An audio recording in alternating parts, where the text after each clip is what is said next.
He is the player of facing the challenges. मतलब उसको अगर आप किसी ने छेड़ दिया ना तो बहुत ही डेंजरस बैटिंग करता है। मेंटली बहुत स्ट्रांग है, बहुत जिद्दी है, शुरू से जिद्दी है। किसी की बात नहीं मानता है, मेरा भी नहीं मानता था, बीच बीच में कभी ऐसा होते रहता है। आपको क्या यशस्वी के परफॉर्मेंस, उनका एटीट्यूड देखकर लगता है कि लीडरशिप पोजीशंस के लिए भी यशस्वी को जो है वो भविष्य में कंसीडर किया जाएगा? अभी मुझे लगता है कि कुछ सालों तक उसको उसके बल्लेबाजी पे ध्यान देना चाहिए, और कप्तानी मुझे लगता है फिलहाल कुछ सालों तक आई डोंट थिंक कि उसके बोलते हैं ना हिज कप ऑफ टी। आपके तीन ऐसे जो रिश्ते होते हैं, आपके माँ बाप और आपका गुरु, मुझे लगता है वो हमेशा चाहेगा कि वो आगे बढ़े।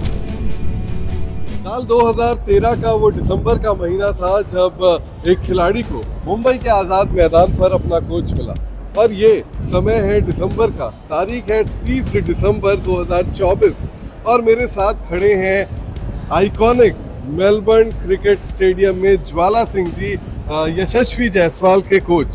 सर, तारीख मैंने सही कही या गलत कही? आपने सबसे पहले आपको धन्यवाद, आपने तारीख की याद दिलाई। तो मुझे याद है कि आज ही के दिन यशस्वी ने 100 मारा था। हाँ। जब मैं उसको मिला था 17 दिसंबर को। हाँ। और वो मैच खेलने नहीं जा रहा था, और मैंने गाइल शील्ड एक टूर्नामेंट होता है 25 दिसंबर को, मैंने उसको बहुत डांटा, बोला कि तुझे मैच खेलना है। हाँ। और वो मैच खेला, और आज ही के दिन वो 3 डे गेम था। इसी दौरान उसने 319 नॉट आउट किए तो 13 विकेट निकाले थे, जो लिम्का बुक ऑफ रिकॉर्ड्स में भी है। तो मुझे भी याद आ गया जैसे जैसे आप बोल रहे हो। नहीं, लेकिन वही है, लिम्का बुक ऑफ रिकॉर्ड्स, साल 2013, साल 2024, आज़ाद मैदान, मेलबर्न क्रिकेट ग्राउंड, कैसा लगता है बतौर coach? To be very frank, अच्छा लगता है, लेकिन कुछ ऐसा नया सा नहीं लगता। I don't know why. Excitement जो एक नॉर्मली होती है लोगों को, ऑफ कोर्स हमें भी है, लेकिन उसके परफॉर्मेंस करने की जो आदत है, क्योंकि जब वो रन बनाता है ना तो लोग मुझे बहुत जन पूछते हैं कैसा लगता है, लेकिन वो बचपन से मैं उसको देखता आ रहा हूँ, मैच में सेंचुरी, डबल सेंचुरी, बड़े मैच में परफॉर्मेंस। तो अब मुझे आदत सी हो गई है, चाहे वो मेलबर्न हो या फिर आपका इंडिया के ग्राउंड्स हो। मैं साउथ अफ्रीका भी गया था उसका अंडर 19 वर्ल्ड कप में। तो अब थोड़ी आदत सी हो गई है, और आई एम वेरी हैप्पी कि इस तरह का जो खुशी है वो हम सबको दे रहा है, मुझे दे रहा है, पूरे इंडिया को दे रहा है। सर, इसके अलावा अगर बात करें तो यशस्वी जायसवाल, आपने कहा कि आज ही के दिन 13 शतक, लिम्का बुक ऑफ रिकॉर्ड, और मेलबर्न में भी जो है उन्होंने एक बड़ी पारी यहाँ पर जो है वो यहाँ पर खेल रहे हैं। और अगर मेलबर्न का आइकॉनिक ग्राउंड, यहाँ पर खेलना, पहला ऑस्ट्रेलिया दौरा है उनका, पर्थ में शतक लगाना, एज अ प्लेयर आप कैसे देख रहे हैं यशस्वी को? उसका जो गेम है ना, वो गेम सेंस शुरू से बहुत अच्छा रहा है, क्योंकि he is the player of facing the challenges. मतलब उसको अगर आप किसी ने छेड़ दिया ना तो बहुत ही डेंजरस बैटिंग करता है। छेड़ेंगे तो छोड़ेगा नहीं। हाँ, तो आप और बड़े चैलेंजेस के लिए हमेशा रेडी रहता है। मेंटली बहुत स्ट्रांग है, बहुत जिद्दी है, शुरू से जिद्दी है।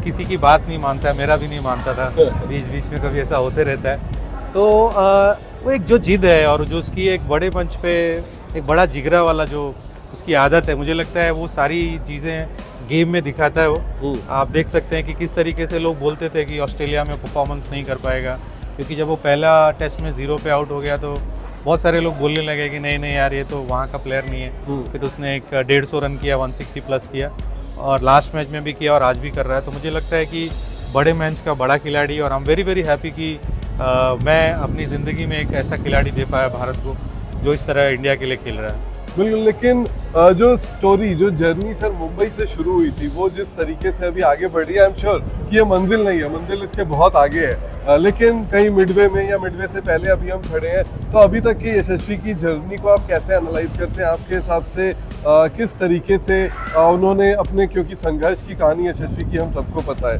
आपने जो मदद की उसकी वो भी हम सबको पता है, तो आप किस तरीके से देखते हैं इस जर्नी को? एक सपने जैसा है, क्योंकि अगर आप देखोगे तो इंडिया में इतने सारे लोग क्रिकेट खेलते हैं, और अब जब मैं सोचता हूँ, क्योंकि जब हम साथ में जब मैंने उसको लिया था 2013 में, और हमने काफ़ी मेहनत की है, उसने भी मेहनत की, मैंने की, हमारे सब फैमिली ने की, तब ऐसा नहीं लगा था कि ये सब इतना आसानी से हो जाएगा, फ्रैंकली स्पीकिंग। क्योंकि इंडिया के लिए खेलने का सोचना और इंडिया के लिए खेलना और परफॉर्म करना, दोनों में बहुत बड़ा डिफरेंस है। और मुझे लगता है कि अभी कभी कभी ऐसा लगता है कि कुछ सपने जैसा है, अनरियलिस्टिक सा कोई चीज़ है। क्योंकि जब मैं मुंबई गया था 1995 में, मेरे ड्रीम्स थे कि मैं इंडिया के लिए खेलूं। मैं अचीव नहीं कर पाया, बिकॉज मेरे पास वो सारी चीज़ें नहीं थी जो मैंने यशस्वी को शायद दे दी। शायद ये ऊपर वाले का एक बोलते हैं ना, एक डेस्टिनी है कि उसको मुझसे या मुझे उससे मिला है। तो अब ये जब मैं देखता हूँ कि यशस्वी का इंडिया खेलना और बड़े बड़े रन बनाना, तो मुझे एक चीज़ हमेशा ध्यान आता है कि जब मैं 1994-93 में इंडिया गोरखपुर में था, तो मैं सचिन तेंदुलकर और विनोद कांबली का बहुत बड़ा फ़ैन था। और कहीं ना कहीं वो सबकॉन्शियस ब्रेन में था, जब विनोद कांबली ने 2 मैच में 2 दोहरा शतक लगाया, सचिन रन बना रहे थे, तो मेरे दिमाग में कभी ना कभी था कि ये कभी ना कभी रियल होगा। अब मुझे ऐसा लगता है कि शायद वो जो सबकॉन्शियस ब्रेन बता रहा था मुझे, और वही देख के विनोद कांबली का 2 डबल सेंचुरी देख के मैं भागा गोरखपुर से मुंबई क्रिकेट खेलने के लिए, चूँकि गोरखपुर में वो सुविधाएँ नहीं थी। तो जब यशस्वी ने इंग्लैंड के खिलाफ 2 डबल सेंचुरी बनाया और जब वो जिस तरीके से परफॉर्म कर रहा है, मुझे लगता है वो सारी चीज़ें बोलते हैं ना, एक सबकॉन्शियस ब्रेन की जो चीज़ें थी अब कहीं ना कहीं सच हो रही है। लेकिन अभी भी ये सारी चीज़ें सपने जैसा है, क्योंकि मुझे लगता है मेहनत बहुत लोग करते हैं, टैलेंट भी बहुत लोगों के पास है, लेकिन जब तक आपके साथ लोगों की दुआएं ना हो और ऊपर वाले का आशीर्वाद ना हो, वो नहीं हो सकता है। तो मुझे लगता है हम लोग भाग्यशाली हैं कि ये करने का मौका मिला, यशस्वी को करने का मौका मिला। बिल्कुल, यशस्वी जो है वो देश के लिए काफ़ी जो है ना वो योगदान दे रहे हैं। लेकिन सर इसके अलावा अगर बात करें तो एक कोच के लिए कितना इम्पोर्टेंट होता है जो हेल्प आपसे प्लेयर जब इंटरनेशनल प्लेयर बन जाता है उसके बाद भी लगातार उसके जीवन में उतार चढ़ाव आता रहता है, खेलने से पहले, खेलने के बाद भी।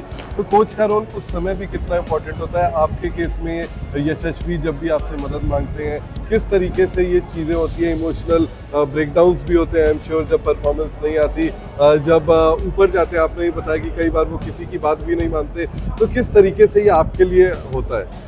देखिए, पहली बात तो यशस्वी को मैंने कभी एज अ कोच देखा नहीं, क्योंकि मैंने उसको हमेशा अपने बच्चे की तरह देखा। जब वो 12 साल का था तब से मेरे साथ है। हाँ। और I did not only coach ही, मैं उसका गार्जियन भी हूँ। जहाँ जहाँ ज़रूरत पड़ी मैंने एक्चुअली पाल पोस के बड़ा किया। मैं क्रेडिट नहीं लेना चाहूँगा, लेकिन ये डिफरेंस लोगों को समझना चाहिए कि कोच कौन होता है और गार्जियन कौन होता है जी। जहाँ तक कोच का सवाल है, मुझे लगता है कि बहुत ज़रूरी होता है कि आपके 3 ऐसे जो रिश्ते होते हैं, आपके माँ बाप और आपका गुरु, मुझे लगता है वो हमेशा चाहेगा कि वो आगे बढ़े, क्योंकि आप एक टाइम आपके नाम से जाने जाते हो, और अगर आपका बच्चा बड़ा हो जाता है और कुछ इस तरह करता है तो आप उसके नाम से जाने जाते हो। बिल्कुल। तो ये बहुत ज़रूरी होता है कि आप इनके साथ हमेशा अच्छा रहो, और जो भी इनपुट्स चाहिए, क्योंकि आप ये तीनों लोग आपको बहुत अच्छे से जानते हैं। तो ज़रूर नॉट ओनली यशस्वी, और भी बहुत सारे खिलाड़ी हैं, अगर कभी भी इस तरह का उनका कोई प्रॉब्लम होता है तो हमेशा हम अवेलेबल रहते हैं और हम ट्राई करते हैं कि उनको अच्छा इनपुट दें। बिल्कुल सर, यशस्वी का पहला दौरा है ये आपने बताया, लेकिन पर्थ में जब उन्होंने दूसरी पारी में एक 0 के बाद एक 150 प्लस स्कोर किया, जब 100 उनका पूरा हुआ, तब आप कहाँ थे और आपको कैसा लग रहा था? कैसे सेलिब्रेट किया आपने यशस्वी के उस शतक को? जैसे मैंने बताया, मेरे लिए आदत सी हो गई है उसके सेंचुरी नहीं, लेकिन ऑस्ट्रेलिया में भी पहला दौरा, आपको पता था कि यहाँ पर भी आने ही वाला है? बस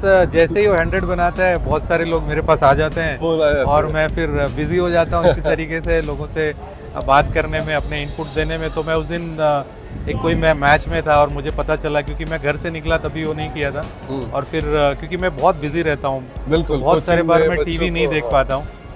तो अच्छा लगा, बहुत सारे लोग अच्छा कॉन्ग्रेचुलेशंस करते हैं, और मुझे लगता है अभी भी एक 100 उसका आना बाकी है, तो शायद मैं उसका इंतज़ार कर रहा हूँ। यहाँ पर मेलबर्न की बात करें तो मेलबर्न का जो मुकाबला है वो तो लगभग जो है वो आखिरी दिन में पहुंच चुका है। सिडनी में आपको क्या उम्मीदें हैं? किस तरीके से आप इस टीम को देख रहे हैं? क्या लगता है आपको कि क्या इंडियन टीम यहाँ से सीरीज को जीत सकती है? मैंने सीरीज़ के पहले बोला था कि इंडिया 2 टेस्ट मैच जीतना चाहिए। हाँ। और मैं आशा करता हूँ कि मेरी बात सच निकले। अब डिपेंड करता है कि पूरा टेस्ट मैच होता है कि नहीं होता। अगर 5 दिन का टेस्ट मैच होगा तो मुझे लगता है इंडिया सॉलिड कमबैक करेगा, क्योंकि आज आप देखिए किस तरीके से हम पीछे थे। बिल्कुल। उन्होंने 400 से ज़्यादा रन बनाए, हम 125 पे पास थे, और वहाँ से हमने 300 रन का आंकड़ा छुआ, और आज भी हम अच्छा खेल रहे हैं। अगर हम ड्रॉ कर रहे हैं मतलब हम अच्छा खेल रहे हैं। तो मुझे लगता है अगला मैच में इंडिया थोड़ा सा साइकोलॉजिकली अप रहेगा, और ये ऑस्ट्रेलियन के बॉडी लैंग्वेज से दिखता है, क्योंकि कल जब उन्होंने 270 बनाया था, और अगर ऑस्ट्रेलिया एक पुरानी ऑस्ट्रेलिया टीम होती तो शायद 270 पे इंडिया को बैटिंग दे दी होती, लेकिन चूंकि उनके दिमाग में भी है कि ये टीम थोड़ी डिफरेंट है, तो इसीलिए थोड़ा उन पे ज़्यादा प्रेशर है, और मुझे लगता है इंडिया की टीम सिडनी में बेहतरीन प्रदर्शन करेगी। ठीक है सर, आखिरी एक दो सवाल है मेरे। मैं ये जानना चाहता हूँ, फिलहाल कुछ सीनियर प्लेयर्स हैं उनके रिटायरमेंट की अटकलें लग रही हैं, वो जब भी रिटायरमेंट लेते हैं, जब ले उनका फैसला होगा या बीसीसीआई का होगा, लेकिन आपको क्या यशस्वी के परफॉर्मेंस, उनका एटीट्यूड देखकर लगता है कि लीडरशिप पोजीशंस के लिए भी यशस्वी को जो है वो भविष्य में कंसीडर किया जाएगा? हो सकता है मैं बहुत जल्दी ये सवाल शायद आपसे पूछ रहा हूँ, लेकिन आपको लगता है, आप बचपन से क्योंकि उनको देख रहे हैं, क्या वो क्वालिटीज़ आपको दिखती है? अगर मैं सच बोलूँ तो यशस्वी ने ऐसे किसी बड़े मैच में आज तक कप्तानी नहीं की है। जब वो मुंबई के जूनियर टीम्स में भी था, कभी उसने किया नहीं है। लेकिन धीरे धीरे जैसे आप इंटरनेशनल क्रिकेट खेलते हो, आप मैच्योर होते हो, आप सीखते हो। लेकिन अभी मुझे लगता है कि कुछ सालों तक उसको उसके बल्लेबाजी पे ध्यान देना चाहिए, और कप्तानी मुझे लगता है फ़िलहाल कुछ सालों तक आई डोंट थिंक कि उसके, बोलते हैं ना, हिज कप ऑफ टी। मुझे लगता है 2-3 साल उसको और बल्लेबाजी पे ध्यान देना चाहिए। आगे अगर वो मैच्योर हो जाएगा तो ज़रूर सिलेक्टर्स के ऊपर है कि वो कैसे देखते हैं, लेकिन फिलहाल मुझे लगता है कि उसका पूरा का पूरा ध्यान अपने गेम पे होना चाहिए। बिल्कुल, गेम पर ध्यान होना चाहिए, क्योंकि रन बनाएंगे तो कप्तानी अपने आप दौड़ी चली आएगी। आखिरी सवाल सर, चैंपियंस ट्रॉफी अगले साल, फिलहाल 30 दिसंबर हो चुका है, अगला साल 3 दिन में ही है। चैंपियंस ट्रॉफी है अगले साल, और वनडे टीम अभी तक यशस्वी जो है वहाँ पर इंतज़ार यशस्वी का हो रहा है। आपको लगता है कि Yashasvi is ready for one day? Selectors को उनको जो है वो कंसीडर करना चाहिए सिलेक्शन? देखिए, आप हमेशा अगर इंडियन टीम को देखेंगे तो कुछ खिलाड़ी हमेशा ऐसे होते हैं, 3 या 4 या 5 खिलाड़ी जो हर फॉर्मेट में खेलते हैं। जैसे विराट खेलते हैं, रोहित खेलते हैं, और भी बहुत, ऋषभ पंत, धोनी खेलते हैं। तो मुझे लगता है कि 1-2-4 ऐसे खिलाड़ी ज़रूर होने चाहिए इंडिया की टीम में या भारत की टीम में, जो हर फॉर्मेट खेलें, क्योंकि जब आप फॉर्मेट बदलता है तो कुछ कोर टीम हमेशा सेम होती है, ताकि वो नेक्स्ट मैच में जो नए खिलाड़ी अंदर आ रहे हैं तो उनको थोड़ा सा कॉन्फिडेंस दे सके। तो मुझे लगता है यशस्वी के अंदर वो काबिलियत है, वो टॉप 5-6 में रहने की, जो सारे स्वरूप खेल सकते हैं। लेकिन अगेन आई थिंक ये सिलेक्टर्स का चॉइस है। लेकिन जहाँ तक ऑस्ट्रेलिया की बात है, अगर यहाँ टीम निकलती है तो चूँकि उसने काफ़ी रन बनाए हैं तो ज़रूर उसको मौका मिलना चाहिए, क्योंकि वो एक्सपीरियंस वनडे में भी काम आएगा। चलिए, तो ये थे ज्वाला सिंह जी। सर, आपने अपना बहुमूल्य समय दिया, आपका बहुत बहुत शुक्रिया। Thank you so much. Yashasvi Jaiswal के कोच, और इनका साफ तौर पर यही कहना है कि फिलहाल जो है वो यशस्वी ने सिर्फ शुरुआत की है, अभी जो दहाड़ है वो बाकी है।